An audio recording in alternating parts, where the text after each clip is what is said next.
আগামী জাতীয় সংসদ নির্বাচনকে সামনে রেখে জাতীয় ঐক্যের সরকার গঠনের লক্ষ্যে সক্রিয়ভাবে কাজ করছে জামায়াত ইসলামী। ইতোমধ্যে দলটি অন্তত 10টি রাজনৈতিক দলের সঙ্গে আসন সমঝোতায় পৌঁছেছে, যা প্রায় চূড়ান্ত পর্যায়ে রয়েছে বলে জানা গেছে। এমন প্রেক্ষাপটে সম্ভাব্য সরকার গঠনের ক্ষেত্রে প্রধানমন্ত্রী কে হবেন, এই প্রশ্ন এখন রাজনৈতিক অঙ্গনে আলোচনার কেন্দ্রে। সম্প্রতি যুক্তরাষ্ট্র ভিত্তিক আন্তর্জাতিক সংবাদ মাধ্যম রয়টার্সকে দেওয়া এক সাক্ষাৎকারে এ বিষয়ে নিজের অবস্থান স্পষ্ট করেছেন জামায়াত ইসলামীর আমির ডক্টর শফিকুর রহমান। তিনি বলেন, জাতীয় ঐক্যের সরকার গঠিত হলে প্রধানমন্ত্রী হবেন সেই দলের নেতা যারা নির্বাচনে সবচেয়ে বেশি আসন অর্জন করবে।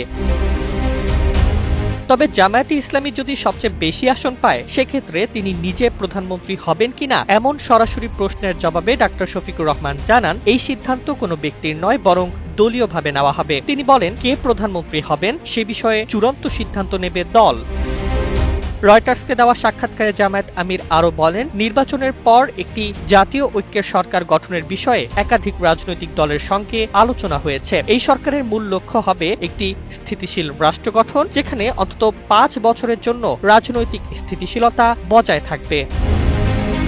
তিনি জোর দিয়ে বলেন, জাতীয় ঐক্যের সরকার গঠিত হলে দুর্নীতি বিরোধী অবস্থান হবে সবার জন্য একটি যৌথ এজেন্ডা। দলগুলো ঐক্যবদ্ধভাবে দেশ পরিচালনা করবে বলেও আশাবাদ ব্যক্ত করেন জামায়াত আমির।